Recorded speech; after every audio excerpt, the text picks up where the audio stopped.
Ladies and gentlemen, June 6, 1944, the date etched forever in the annals of world history as D-Day, the day when Allied forces stormed the beaches of Normandy to open the long-awaited Second Front in Europe.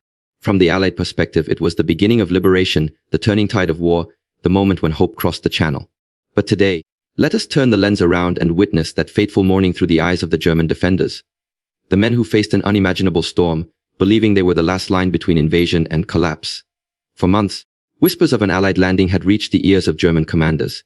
The question was never if but where.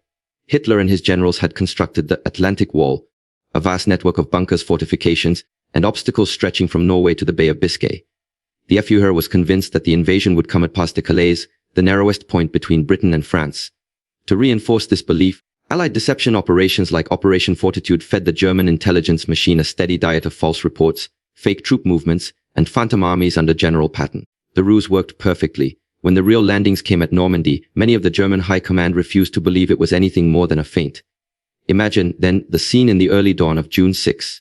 Off the coast of Normandy, a German sentry peers through the pre-dawn mist. The sea, once calm, now crawls with dark silhouettes, ships, thousands of them, more than ever seen before. The roar of naval guns begins to echo through the darkness, shaking the ground. At first, disbelief reigns. Many thought this could not be the invasion. Orders are delayed, reports are questioned, and by the time reality sinks in, the largest amphibious assault in human history is already underway. From the German trenches, the horizon must have looked like the end of the world. The beaches of Omaha, Utah, Gold, Juno, and Sword, names that would become symbols of courage for the Allies, were for the defenders names of chaos, destruction, and survival. The 352nd Infantry Division, positioned along Omaha Beach, faced a torrent of naval artillery and aerial bombardment, followed by waves of landing craft. The defenders, most of them young conscripts and foreign volunteers from the east, clung to their machine guns and mortars.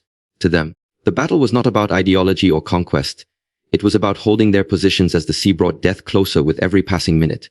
Inside their concrete bunkers, German soldiers waited, surrounded by dust, smoke, and thunder. They had little communication, for Allied bombers had destroyed telephone lines and command posts. When they finally opened fire, they fought with desperate precision. Allied soldiers would later call those positions hell on earth. For the Germans, it was simply duty, a grim obedience to orders they neither questioned nor understood. One of the greatest tragedies for the German side that day was the paralysis of command. Field Marshal Erwin Rommel, tasked with fortifying the defenses, was not even at his post. Convinced that the weather was too poor for an invasion, he had returned to Germany to visit his wife for her birthday. Hitler himself slept late that morning, and no one dared to wake him. Without his authorization, panzer divisions, the armored heart of German defense, could not move. By the time orders were finally issued, the tide had turned irreversibly in favor of the Allies, yet, despite all odds, the German resistance was formidable. On many sectors of the beach, Allied troops suffered heavy casualties. At Omaha, for instance, the U.S. 1st and 29th Divisions faced almost complete annihilation within the first hours. German machine gunners, perched high above the sand, cut down wave after wave of advancing soldiers. For every inch of progress the Allies made, blood was spilled on both sides. But as the hours dragged on, the truth became clear. The sheer scale of the invasion was overwhelming. Over 150,000 Allied troops, 7,000 ships, and 11,000 aircraft. The Germans were stretched thin, undersupplied, and outgunned. Their Luftwaffe barely made a dent in the sky. Reinforcements were either too far away or immobilized by Allied air superiority. Slowly, inevitably, the defenses began to crack. From the German perspective, D-Day was not just a battle. It was the realization of a nightmare long foretold. For years, German propaganda had assured the people that the Atlantic Wall was impenetrable, that the Reich was secure. But as reports from Normandy filtered in, of entire divisions shattered, of ports lost, of Allied paratroopers behind their lines, the illusion collapsed. The war that had once been fought on foreign soil had now come home to Europe's western doorstep. In the days following the invasion, the German soldiers fought with remarkable tenacity. Towns like Cannes, Carentan, and Saint-El became fortresses of rubble and resistance. Rommel himself, once he returned, understood the grim reality. The Allies had gained a permanent foothold, and the only hope now was to contain them. But Hitler refused to allow a tactical retreat. He demanded that every inch of French soil be defended to the last man. It was a command that doomed thousands of his soldiers to die for ground that could no longer be held. Perhaps the most haunting part of this story lies not in the tactics or the battles, but in the human side of the German defenders. Many of them were teenagers, others veterans from the Eastern Front, already worn from years of brutal combat. Some were from occupied countries, drafted into service they did not choose. As they faced the might of the Allied war machine, they realized they were caught in the dying breaths of an empire that no longer believed in victory. To them, every shot fired was not for conquest, but for survival. From the German High Command's perspective, D-Day marked the unraveling of their strategic control. The illusion of the Atlantic Wall, the myth of invincibility, was shattered. The Wehrmacht, already bleeding on the Eastern Front against the Soviets, now had to fight a two-front war, a logistical impossibility. The skies belonged to the Allies, the seas were lost, and the industrial might of Germany was being bombed into ruins. The war that Hitler once waged with arrogance and certainty had become a desperate fight for existence. By nightfall on June 6, the German soldiers who had survived the day's fury looked out over the beaches they had failed to hold. Smoke rose from burning vehicles, bodies littered the sand, and the rumble of Allied tanks echoed inland. For them, it was not a moment of strategic reflection, but of silent recognition. The war had turned, and there would be no stopping it now.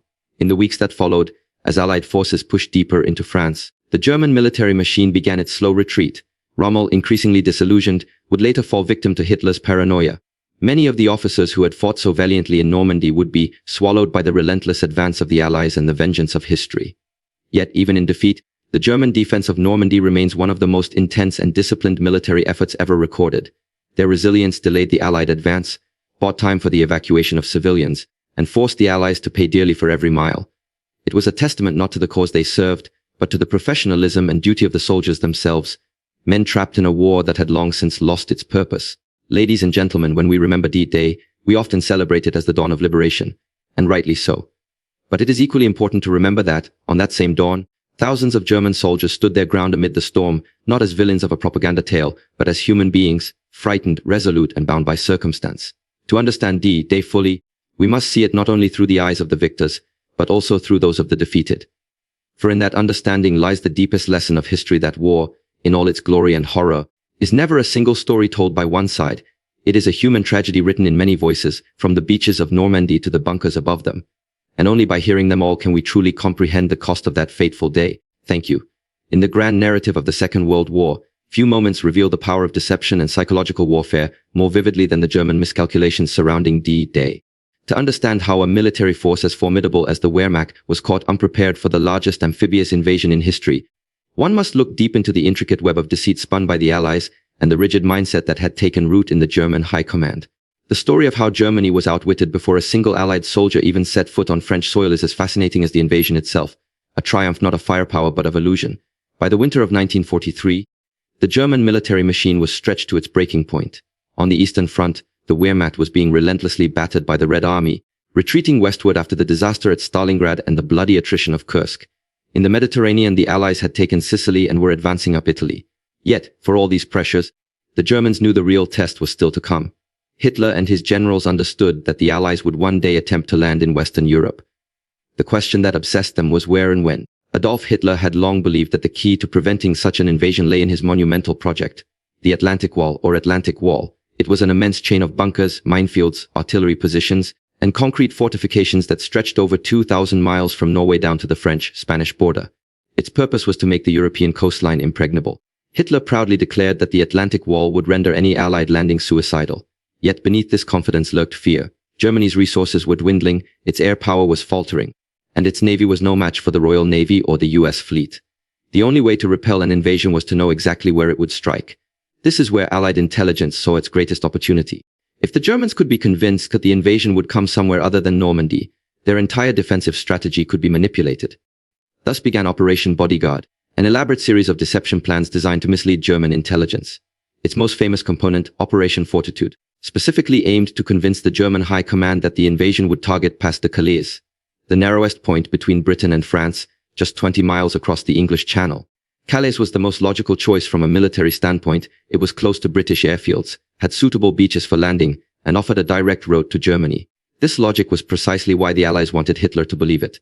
To sell the illusion, the Allies built an entire fake army, the first US Army groups of FUSAG, under the command of General George S. Patton. Patton was one of the most respected and feared Allied commanders in the eyes of the Germans. His reputation for aggression and bold tactics made him the perfect decoy. The Allies created dummy landing craft out of canvas and wood, inflatable tanks, fake airfields, and even simulated radio traffic to make it seem as though a massive invasion force was gathering in southeastern England opposite Calais.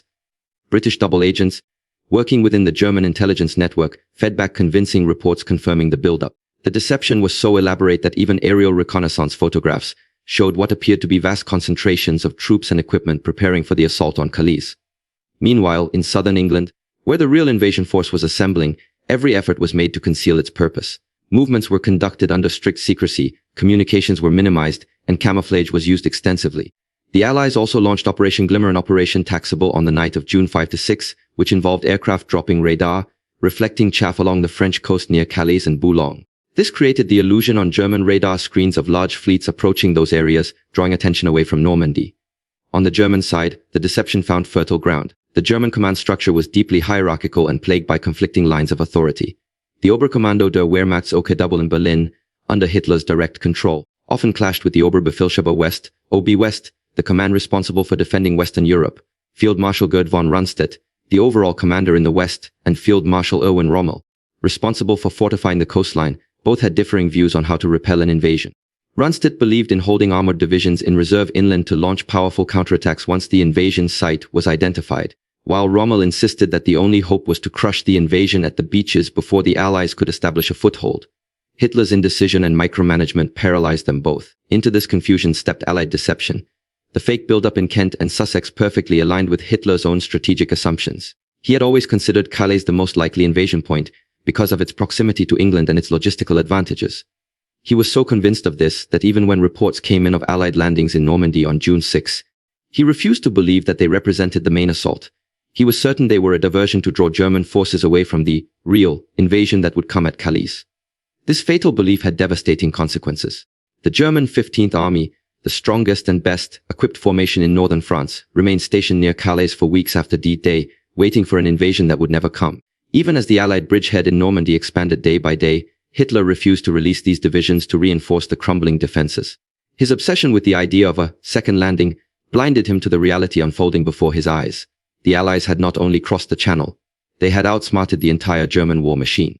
From the perspective of German officers on the ground, the miscalculation was bewildering and demoralizing. Reports from the front described massive landings, intense naval bombardments, and Allied paratroopers operating deep behind their lines. Field commanders urgently requested reinforcements and air support, but their pleas were delayed or ignored by higher headquarters still fixated on Calais. Rommel, who had returned to his post after a brief leave in Germany, immediately recognized the scale of the invasion and the danger it posed. He pleaded with Berlin to deploy the armored reserves to Normandy immediately, but his requests were denied. Hitler's personal staff insisted that the Normandy assault was merely a feint and that the true attack was imminent elsewhere. Even the Luftwaffe and Kriegsmarine intelligence branches were deceived. Allied electronic warfare and radio deception convinced German radar operators and signal intercept units that large convoys were moving toward Calais. The limited number of German reconnaissance flights over southern England only reinforced this impression. Pilots reported seeing what appeared to be massive camps and airfields filled with men and equipment. They did not realize that many of these were fake, inflatable tanks, plywood aircraft, and empty tents meticulously arranged to deceive the eye. As the hours of June 6 turned into days, the reality became harder to ignore.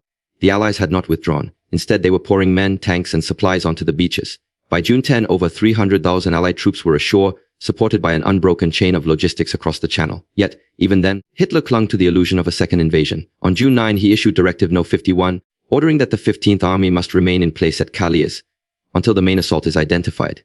This fateful decision allowed the Allies to consolidate their position, capture key towns, and begin the breakout from Normandy that would eventually lead to the liberation of France. For the German soldiers who fought in Normandy, the consequences of this deception were immediate and tragic. Cut off from reinforcements, they faced overwhelming odds. The divisions assigned to the beaches were second-rate units, often composed of conscripts from occupied countries or veterans recovering from wounds. They had been told that the Atlantic Wall was invincible, that any landing would be driven back into the sea. When the bombardment came, they realized how hollow those assurances were. Behind their courage and discipline lay the bitter knowledge that they had been abandoned by their own leadership's delusions. In hindsight, the brilliance of the Allied deception lay not only in the elaborate theatrics of fake armies and false messages, but also in its exploitation of German psychology. The Allies understood that Hitler's strategic thinking was rigid, deeply influenced by his own intuition rather than evidence. They played to his biases, reinforcing his preconceptions until he became a prisoner of his own beliefs. German intelligence agencies, weakened by internal rivalry and purges, lacked the flexibility or skepticism to challenge the prevailing narrative. The few officers who suspected the truth were dismissed or ignored. The success of Operation Fortitude thus reshaped the course of history. It delayed the German response long enough for the Allies to secure their beachheads and begin their push inland. It revealed the dangers of centralized command, where one man's stubborn conviction could outweigh all logic and data. And most poignantly, it doomed tens of thousands of German soldiers to fight in isolation, denied the reinforcements that might have given them a fighting chance. By the time Hitler finally accepted that Normandy was the main invasion front, it was too late. The Allies had broken through at St. El, captured Cherbourg, and were advancing toward Paris. The long-feared invasion had not only come, it had succeeded beyond all expectation. The Atlantic Wall, built at such immense cost, had crumbled in less than 2 months. The seeds of that collapse had been sown months earlier in the quiet offices of Allied intelligence, where deception was crafted into a weapon more powerful than any gun or bomb. From the German perspective, the failure to see through the illusion of Pas de Calais was not merely a military blunder, it was a psychological defeat. It stripped away the myth of German invincibility and exposed the fragility of a command system built on fear, obedience, and arrogance. In the aftermath of D-Day, many German officers would look back in disbelief at how thoroughly they had been deceived. They had not lost because they lacked courage or skill. They had lost because they fought the wrong battle in the wrong place at the wrong time. Thus, the story of deception and miscalculation on D-Day is a stark reminder that in war, intelligence and imagination can be as decisive as tanks and guns. The Germans, trapped by their own certainties, never realized until it was far too late that the greatest invasion in history had been planned not only on the beaches of Normandy, but also in the minds of those who knew how to make their enemy believe exactly what they wanted them to. The early hours of June 6, 1944, were unlike anything the German defenders along the coast of Normandy had ever imagined. To them, it began as an ordinary night, a restless vigil along a coastline fortified by concrete, steel, and hope. But within hours, that sense of uneasy calm shattered under the thunder of the largest amphibious invasion in human history. The German forces, proud and disciplined yet stretched thin, found themselves facing a storm of such magnitude that it defied belief. From the first flickers of light in the dawn sky to the cacophony of shells, bombs, and screams that followed, the German defenders experienced a chaos so total, so sudden, that even their years of preparation could not make sense of it.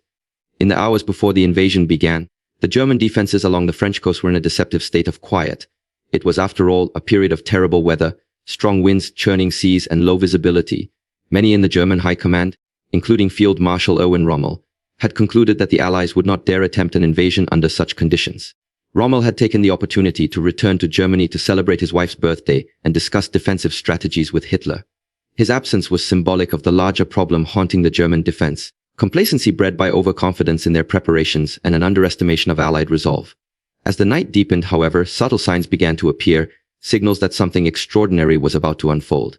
Around midnight, German radar operators detected an unusual level of activity across the English Channel. The radar screens lit up with countless blips, suggesting the presence of an enormous fleet. At first, the reports were dismissed as another Allied deception. For months, the Germans had been bombarded with false alarms designed to wear down their readiness. They assumed this was one more trick. Yet, by 100 a.m., German coastal observation posts began to hear the distant rumble of engines. Thousands of them, moving closer across the water. At the same time, German troops inland were startled by the sound of aircraft overhead. The night sky was soon filled with the hum of Allied planes. Thousands of paratroopers from the American 82nd and 101st Airborne Divisions and the British 6th Airborne Division were descending behind enemy lines. For the German defenders, this was the first real sign that something catastrophic was unfolding. Reports began flooding in from villages and farmhouses. Enemy troops had landed, supply drops were scattered across the countryside, and firefights were breaking out in the darkness. Commanders at every level tried desperately to contact higher headquarters for orders, but communication lines were chaotic. Many field telephones had been destroyed by earlier air raids, and radio channels were jammed with frantic voices. By 300 a.m., the German command posts along the coast were in turmoil. The Fifth Army in Normandy received conflicting reports. Some claimed paratroopers were landing in Brittany, others said Calais. The fog of war descended even before the first landing craft hit the beaches. Hitler was still asleep at his headquarters in Berchtesgaden, and his staff refused to wake him. Without his explicit authorization, the powerful panzer divisions could not move. This bureaucratic paralysis meant that as the Allies began their assault, the German armored units, their most potent counterattack force, remained idle miles inland. Then came the moment that transformed the night into a nightmare. At 5:45 am, the calm of dawn was torn apart by the deafening roar of naval artillery.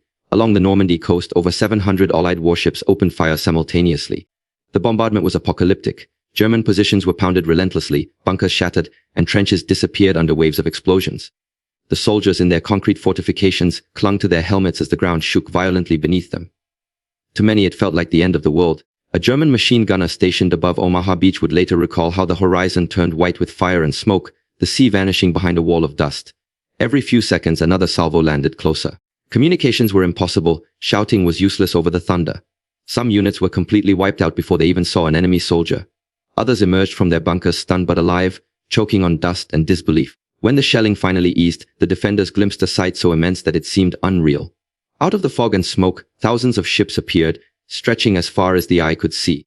Landing craft swarmed toward the shore in endless waves. The entire sea seemed to move. For many German soldiers, it was their first true confrontation with the overwhelming industrial and logistical might of the Allies. They had heard rumors of American abundance, of their endless supplies, their planes, their ships. But until that morning, those tales had seemed exaggerated. Now they realized that the Allies had brought not just men but an entire floating world of war machines to their doorstep. The defenders opened fire with everything they had. Along Omaha and Utah beaches, machine guns, mortars, and artillery unleashed a storm of bullets and shrapnel. The Germans were disciplined, experienced, and determined. They fought from concrete bunkers with interlocking fields of fire, using the terrain to their advantage. The beaches were narrow, steep, and lined with obstacles, mines, metal spikes, and barbed wire. The first Allied wave suffered horrendous losses. From the German vantage point, the beaches were littered with burning vehicles and bodies. Some defenders believed they were actually winning, that they could push the invaders back into the sea. At Omaha Beach, in particular, the German 352nd Infantry Division fought with ferocious precision. Composed of seasoned Eastern Front veterans and young recruits, they manned bunkers that dominated the high ground. Their machine gunners mowed down American troops as they left their landing craft. Entire units were wiped out before reaching cover. One German officer reported that the enemy fell as if mowed by the scythe. Yet even amid this grim success, the defenders began to sense the futility of their struggle. For every wave they repelled, another came behind it. For every soldier they killed, more were landing. The Allies simply would not stop coming. Elsewhere the chaos deepened. At Juno and Sword beaches, British and Canadian forces poured ashore under relentless fire. German communications broke down completely. Units were isolated, cut off, and unsure of where the front line even was. Field commanders tried to send reconnaissance teams to locate the main landing points, but the roads were jammed with debris and craters. Allied aircraft roamed the skies, strafing any movement. Every time a German truck or tank tried to advance toward the beaches, it was destroyed within minutes by rocket-firing Typhoons or P-47 Thunderbolts. Inside their bunkers, German soldiers found themselves trapped between duty and despair. They fought with grim determination, loading their weapons mechanically, firing until barrels overheated. Some tried to call for artillery support, but most batteries had already been silenced by naval bombardment. Others watched helplessly as Allied tanks, amphibious Shermans fitted with flotation screens, emerged from the waves and began climbing the dunes. The Germans had been told such machines were impossible. Now they watched them advance through smoke and chaos like something out of a nightmare. By mid-morning, confusion reigned at every level of the German defense. The field headquarters of the 7th Army, responsible for Normandy, was overwhelmed by fragmented reports. Officers could not determine how many beaches were under attack or which divisions were still intact. Telephone lines were destroyed, and many commanders relied on couriers who never returned. Orders were delayed for hours or never arrived at all. The soldiers on the ground, cut off and surrounded, fought on instinct.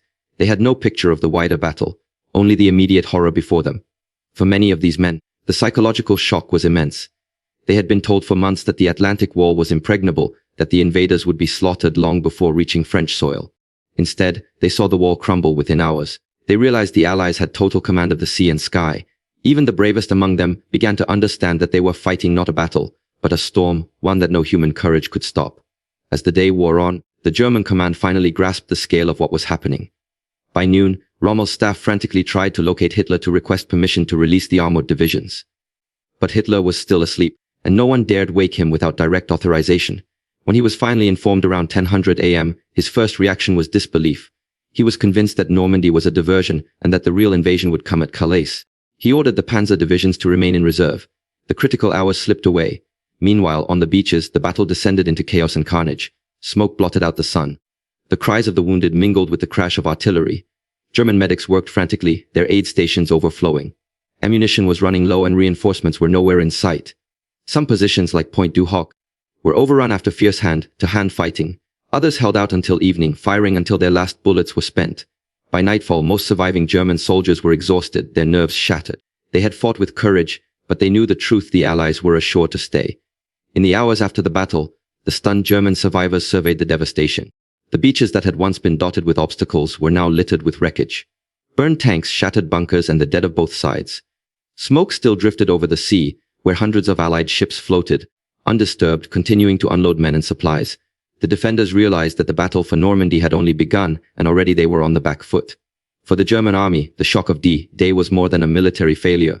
It was a psychological earthquake. It shattered their faith in the Atlantic Wall, in Hitler's promises, and in the illusion of German invincibility. Many officers privately admitted that they had underestimated Allied ingenuity and determination. They had expected a conventional battle, but what they faced was a storm of overwhelming coordination. Air, sea, and land working as one.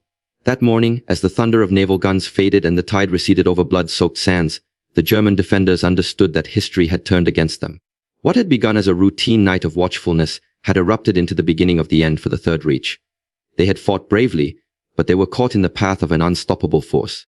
The chaos of D-Day was not merely the confusion of battle. It was the sound of a war beginning to end, a moment when the German army, once feared across the continent, faced a reckoning it could neither predict nor prevent. When dawn broke over the beaches of Normandy on June 6, 1944, the German soldiers stationed along that battered coastline faced the impossible. They were outnumbered, outgunned, and isolated, yet they did not retreat. What unfolded in the following hours was one of the most desperate and tenacious defensive struggles in the history of warfare. Though overwhelmed by the scale of the Allied assault, the German defenders fought with a determination and tactical skill that astonished even their enemies. Their actions that day transformed Normandy's beaches into killing grounds, where courage and discipline collided head-on with overwhelming force.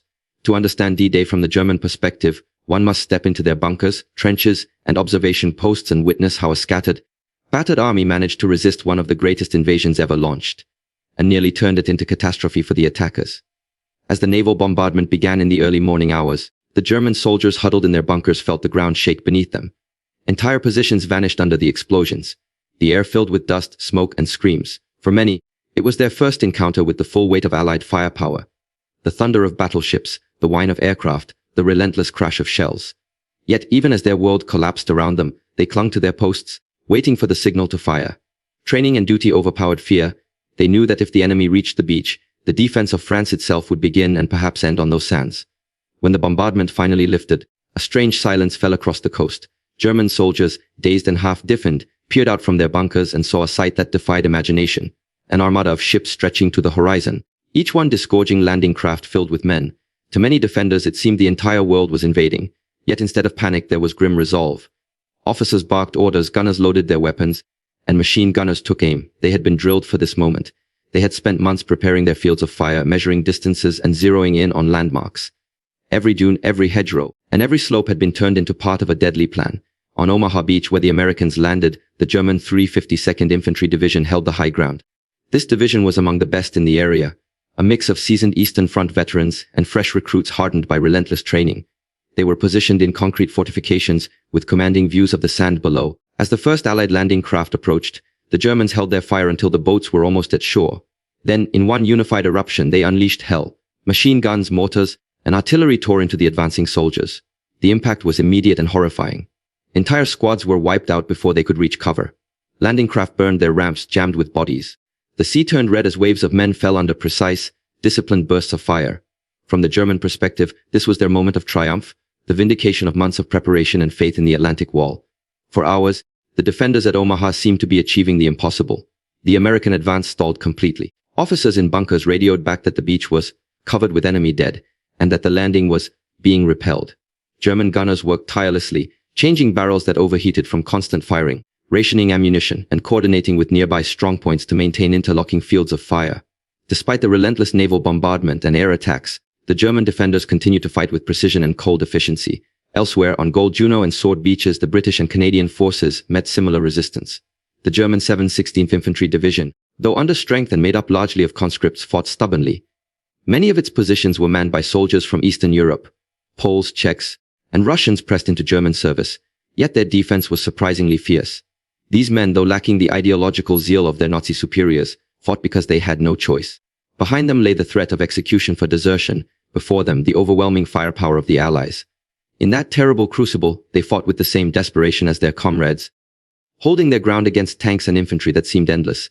The tactical brilliance of the German defense lay in its structure. Rommel's design for the Atlantic Wall emphasized independent strongpoints, fortified positions that could fight on their own even if surrounded. Each bunker or wider stance nest, resistance nest, was equipped with machine guns, mortars, and anti-tank guns arranged to cover each other's blind spots. When one position fell silent, another took over its field of fire. This system turned every stretch of beach into a maze of death. The Allies could not advance easily in any direction without encountering another layer of resistance. German officers also displayed remarkable resourcefulness under fire. When communications with higher headquarters broke down, many local commanders took it upon themselves to direct defenses as best they could. At Omaha, Lieutenant Furking of the 9016th Regiment personally led counterattacks with small groups of men, moving through trenches and firing positions under constant bombardment. At Juno Beach, German artillery officers adjusted their aim by sight, firing directly at the approaching tanks, often until their guns were destroyed. Their courage was not born of fanaticism but of duty, a sense of professional pride that endured even as their situation grew hopeless. The defenders made excellent use of terrain. The steep cliffs, dunes, and hedgerows of Normandy became natural fortifications. Machine guns were placed in concealed embrasures, allowing them to fire down the length of the beaches rather than directly at them, a technique that multiplied their effectiveness. Mortar crews used pre-calculated firing tables to rain shells on the advancing troops with deadly accuracy. Snipers hidden in church towers and farmhouses picked off officers and engineers trying to clear obstacles. Every advance cost the Allies dearly. Even as the battle turned against them, the German soldiers continued to adapt. At Utah Beach, where the American paratroopers had landed behind the lines, small German units mounted counterattacks through the flooded fields and hedgerows. They knew the terrain better than their enemies and used it ruthlessly. Patrols slipped through the countryside, ambushing isolated paratroopers, cutting supply lines and harassing command posts. Though ultimately unsuccessful, these actions delayed Allied consolidation and bought precious time for German reinforcements to arrive. Yet, for all their bravery and tactical skill, the defenders were doomed by the sheer scale of the invasion. The Allies had complete control of the skies, and every attempt at counterattack was met with devastating airstrikes. German tanks that tried to reach the front were obliterated by rocket-firing aircraft before they could even engage. The defenders could see Allied planes circling constantly overhead, like hawks waiting for prey. The sense of helplessness grew. Still, they fought on. In many sectors, German soldiers continued to resist long after they were surrounded. One of the most striking examples of German resolve came from Pointed Duhawk, a cliffside battery between Omaha and Utah beaches. Manned by elements of the 350 Spooner Division, the garrison there faced an assault by the U.S. 10th Ranger Battalion, who scaled the 100-foot cliffs under enemy fire. Despite being bombarded by ships and planes for hours, the German defenders emerged from their bunkers and poured fire down on the climbing Rangers. Grenades, bullets, and rocks rained on the attackers. The Germans believed no one could survive such an ascent. Yet the Rangers kept coming, clawing their way up the cliffs. When they finally reached the top, savage hand-to-hand combat ensued. The Germans counterattacked repeatedly throughout the day, determined to drive them back into the sea. Only when ammunition ran out and reinforcements failed to arrive did they finally fall back, leaving the cliffs strewn with dead from both sides. Similar stories unfolded all along the coast. At Villas Bocage, Carentan, and Caen, the German defenders, often outnumbered 10-1, made the Allies pay for every mile. In some towns, fighting continued for days after D-Day, with German troops using rubble as cover for sniper nests and anti-tank guns. The Allies, expecting a swift breakthrough, were instead bogged down in bitter, close quarters battles. The German resistance forced them to divert resources and delay their plans, turning what was supposed to be a lightning advance into a grinding war of attrition. From the German point of view, their defiance on D-Day was both heroic and tragic. They knew reinforcements were not coming quickly enough. They knew the skies and seas belonged to the enemy, yet they refused to surrender. Many soldiers fought to the last bullet. Others withdrew only when their positions were completely destroyed. For them, the battle was not about ideology or victory anymore. It was about honor, survival, and loyalty to their comrades.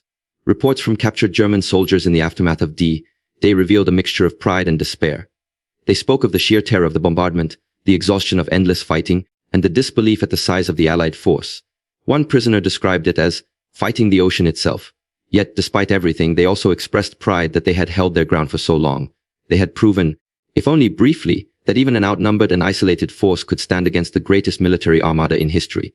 In purely tactical terms, the German defense of Normandy demonstrated remarkable professionalism. Their discipline, marksmanship, and coordination inflicted heavy casualties and nearly jeopardized the invasion's success. Had reinforcements arrived sooner, or had Hitler released the panzer divisions earlier, the outcome on several beaches might have been very different. Military historians have since acknowledged that the defenders' performance delayed the Allied timetable and cost thousands of additional lives. But beyond tactics and statistics, there was something deeply human about their struggle. The German soldiers on D-Day were not faceless villains. They were men trapped in the machinery of a dying empire, fighting against impossible odds. They were farmers, clerks, and students who had been told they were defending Europe from invasion. When the storm came, they did not flee. They stood their ground, their courage fueled not by ideology but by the simple will to endure. In the end, the desperate resistance of the German defenders at Normandy could not alter the course of history. The sheer weight of Allied power was unstoppable. Yet their bravery on that day remains a testament to the complexity of war, where heroism and futility, skill and suffering exist side by side. For those men, the beaches of Normandy became both a battlefield and a graveyard, where they fought with everything they had, knowing even then that they were witnessing the beginning of the end. On the morning of June 6, 1944, as Allied landing craft approached the beaches of Normandy, the German chain of command, rigid, centralized, and riddled with confusion, began to crumble. What unfolded that day was not merely a military confrontation between two massive forces, but a clash between two entirely different systems of leadership and communication. For the Germans, who depended on swift, top-down decision-making and obedience to orders from the highest levels, the delays and uncertainty that defined D-Day proved disastrous. The very structure that had once made the Wehrmacht so effective on the battlefield now became its undoing. From the absence of key leaders like Field Marshal Erwin Rommel to the paralysis caused by Hitler's refusal to release armored reserves, the breakdown of German command ensured that even the bravest defenders fought without coherent direction, transforming what might have been a coordinated defense into a patchwork of isolated struggles. In the early hours of June 6, many of Germany's most capable commanders were not even at their posts. Field Marshal Rommel, commander of Army Group B and the architect of the Atlantic Wall defenses, was hundreds of miles away in Germany celebrating his wife's birthday. He had been convinced, based on weather reports, that the Allies would not attempt an invasion under such poor conditions. His absence at the crucial moment symbolized the complacency that had settled into the German high command by the summer of 1944. When the first reports of paratroopers landing in Normandy reached headquarters, his staff hesitated to act decisively. They were unsure whether this was the long-anticipated invasion or merely another diversion. This hesitation, magnified at every level of command, cost the Germans precious hours that they could never recover. Communication failures deepened the crisis. The German defense network relied on telephone lines and wired communications that were swiftly severed by Allied bombardments and sabotage from the French resistance. Radio transmissions were often jammed or delayed. Commanders in coastal sectors could not contact divisional headquarters, and headquarters could not reach Army command. Reports trickled in sporadically, often contradictory and incomplete. Some officers were told the landings were small-scale raids, others received exaggerated accounts of massive paratrooper drops across all of northern France. Amid this chaos, no one dared to act independently. Fearing punishment for overstepping authority, the German military system was notoriously hierarchical. Every major decision, especially the deployment of strategic reserves such as armored divisions, required approval from the highest levels, often from Hitler himself. This centralization of authority had been effective in the early years of the war, when Germany possessed the initiative and its leaders could plan offensives meticulously. But by 1944, with Germany on the defensive and under constant Allied bombardment, it was a fatal weakness. Even as reports poured in from the front, local commanders were forced to wait for permission that never came. When the first Allied paratroopers landed behind German lines in the pre-dawn darkness, confusion reigned. Some units believed these were diversionary landings meant to distract from the real invasion elsewhere. The German 7th Army, responsible for defending Normandy, sent urgent messages to its higher command, but response times were excruciatingly slow. General Friedrich Dollmann, its commander, was caught between conflicting orders, to hold his ground but also to confirm whether the attack was genuine before committing reserves. Meanwhile, the paratroopers were already seizing key bridges and crossroads, cutting off communication routes, and sowing chaos in the German rear. As dawn broke and the scale of the amphibious assault became clear, the need for decisive leadership grew desperate. Yet Hitler, the one man who had the authority to release the panzer divisions stationed in reserve, remained asleep at his headquarters in Berchtesgaden. His staff, fearful of waking him, chose to wait. They knew his temper and his habit of making impulsive decisions when disturbed. Hours passed before he was informed that the invasion was underway. By the time he finally approved the movement of armored reinforcements, the Allies had already established beachheads across multiple sectors. This delay proved catastrophic. Rommel had long argued that the only hope of defeating an invasion lay in striking the enemy at the water's edge, before they could bring their full strength ashore. He wanted the panzer divisions positioned close to the coast, ready to counterattack within hours. Hitler, however, disagreed. Influenced by other generals like von Rundstedt, he insisted that the panzers remain farther inland, protected from naval bombardment, to be unleashed only when the main invasion point was identified. This fundamental strategic disagreement left Germany's most powerful weapon, its armored divisions, paralyzed by indecision. When the order finally came for them to move, the situation had already changed. Allied aircraft dominated the skies, strafing and bombing every road and convoy. German tanks and trucks burned by the dozens before they ever reached the battlefield. The 12th SS Panzer Division, Hitlerjugend, composed largely of fanatical young soldiers, tried to advance toward Caen but was forced to halt repeatedly due to air attacks. What could have been a swift, concentrated counterattack dissolved into fragmented movements and delays. The Germans could not coordinate their armor, infantry, and artillery effectively because the command system had failed to adapt to the speed and fluidity of modern warfare. At the tactical level, local commanders did what they could. Officers in the 352nd Infantry Division on Omaha Beach made quick decisions to concentrate their fire on the most vulnerable landing points. Battalion commanders personally directed artillery and machine gunfire when higher orders failed to arrive. These acts of initiative slowed the Allied advance and inflicted terrible casualties, but they were isolated successes, not part of a larger plan. Across Normandy, individual courage could not compensate for strategic paralysis. The German command structure, designed for precision and control, had become too rigid to cope with the chaos of a modern amphibious invasion. Rommel's return to Normandy later that day highlighted the contrast between his aggressive instincts and the lethargy of the overall command. Racing through bombed-out roads and fields littered with wreckage, he was appalled by what he saw. The Allies had achieved what he had feared most: a secure foothold on the French coast.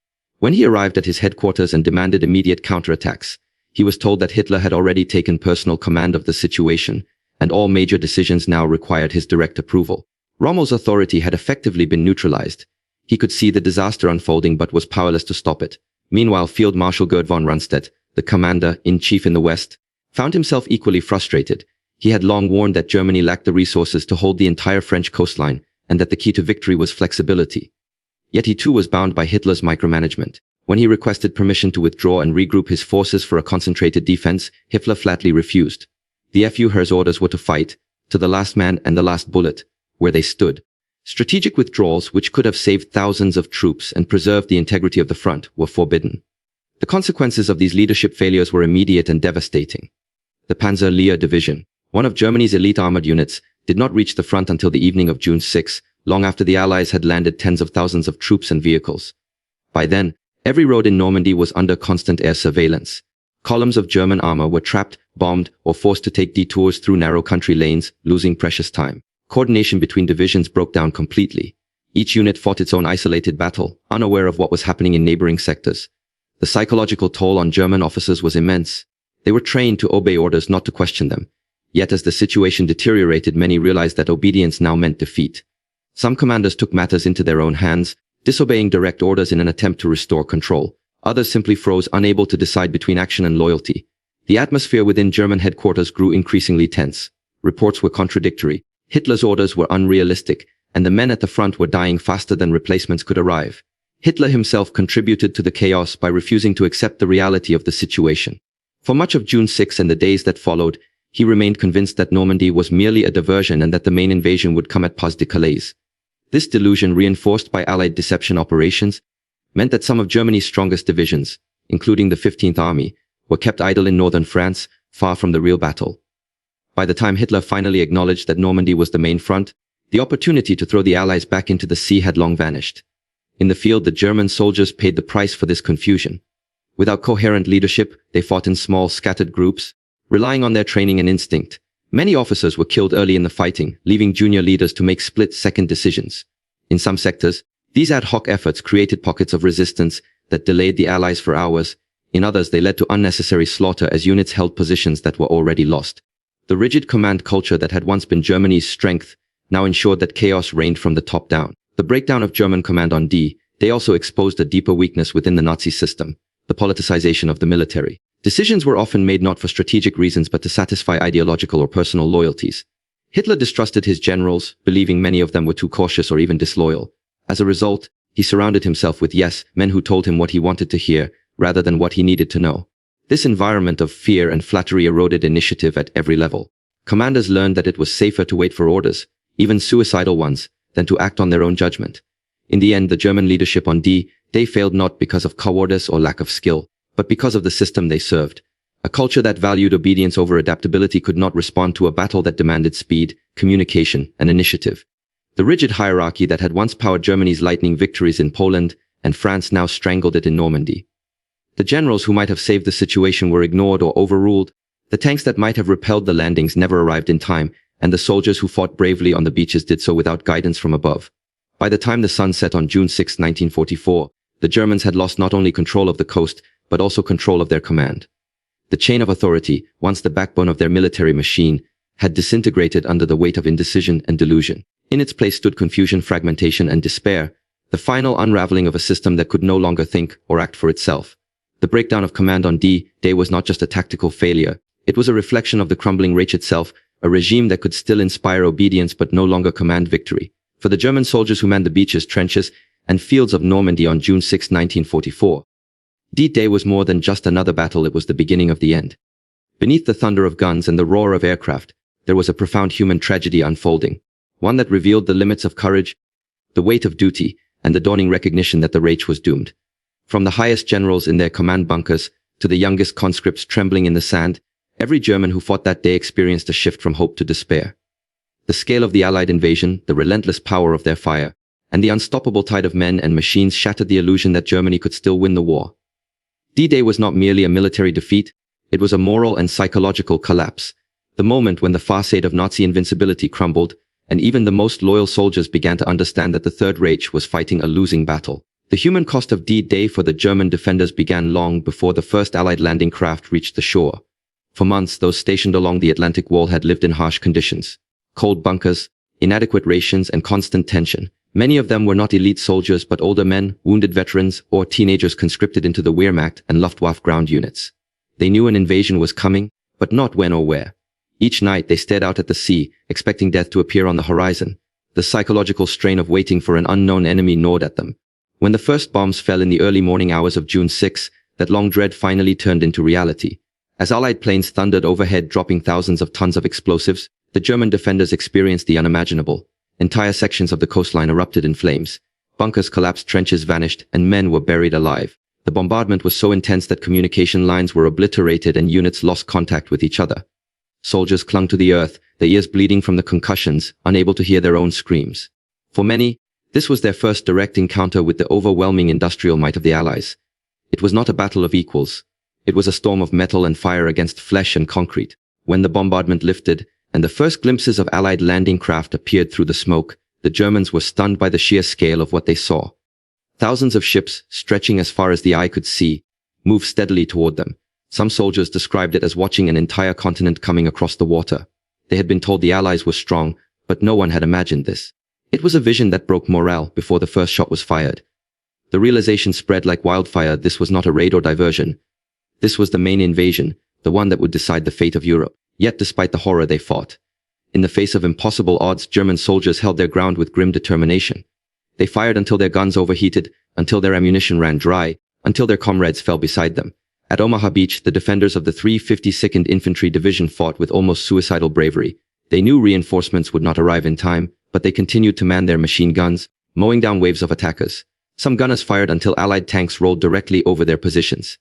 At Juno Beach, a single German bunker held out for hours, its small crew refusing to surrender even after being surrounded. These were not fanatics, they were soldiers fulfilling their duty, clinging to the discipline and pride that had been drilled into them. But courage could not change the course of the battle. The defenders soon realized they were facing something far beyond their capacity to stop. Allied firepower was relentless. Every strongpoint that revealed itself was destroyed within minutes by naval guns or aircraft. Artillery batteries that had survived the first bombardment were systematically silenced. Communication was non-existent. Wounded men cried out for medics who would never come. By mid-morning, many German positions were isolated and out of ammunition. The defenders fought on with rifles, pistols, and grenades, often engaging in hand-to-hand combat before being overwhelmed. The human suffering was unimaginable. Bunkers filled with smoke and blood. Wounded men lay screaming in trenches that were slowly filling with sand and seawater. Entire squads disappeared under collapsing fortifications. Medical aid was nearly impossible. The few surviving medics worked tirelessly under fire, improvising with torn uniforms and seawater to treat wounds. For the wounded who could not move, death was often slow. The heat of battle gave way to the stench of death and cordite. Amid this horror, some soldiers began to question what they were fighting for. The propaganda that had once filled them with purpose now seemed hollow against the reality of their situation. As reports trickled in from other sectors, the magnitude of the disaster became clear. The Allies had landed on 5 beaches, Utah, Omaha, Gold, Juno, and Sword, and were advancing inland despite heavy losses. German units were being annihilated one by one. At headquarters, officers listened in disbelief as messages came through describing entire battalions wiped out, tanks destroyed, and artillery silenced. The scope of the invasion was staggering. Over 150,000 Allied troops had landed in a single day. For the first time, German commanders began to grasp the true extent of the enemy's power. The Reich's resources were stretched thin, its armies scattered across multiple fronts. There would be no miracle to save them this time. The psychological impact on the German soldiers was devastating. They had been told that the Atlantic Wall was impregnable, that the Führer's genius had ensured their victory. Yet here they were surrounded, bleeding, and abandoned. The sense of betrayal was profound. Some cursed Hitler's name, others clung to the belief that reinforcements would come. But as the hours passed and no help arrived, hope gave way to resignation. For many, survival replaced victory as the only goal. Captured soldiers, interviewed later by Allied forces, spoke openly about their despair. One described watching hundreds of his comrades die in a single morning, only to realize that the enemy still kept coming. Another said he knew Germany was finished the moment he saw the Allied warships. So many that you could walk to England without getting your feet wet, he said bitterly. Others wept as they recounted how their officers ordered them to fight to the last man even as the situation became hopeless. The sense of futility was overwhelming. By nightfall, the beaches that had once been German strongholds were covered with bodies. The sand was churned into mud by shellfire and blood.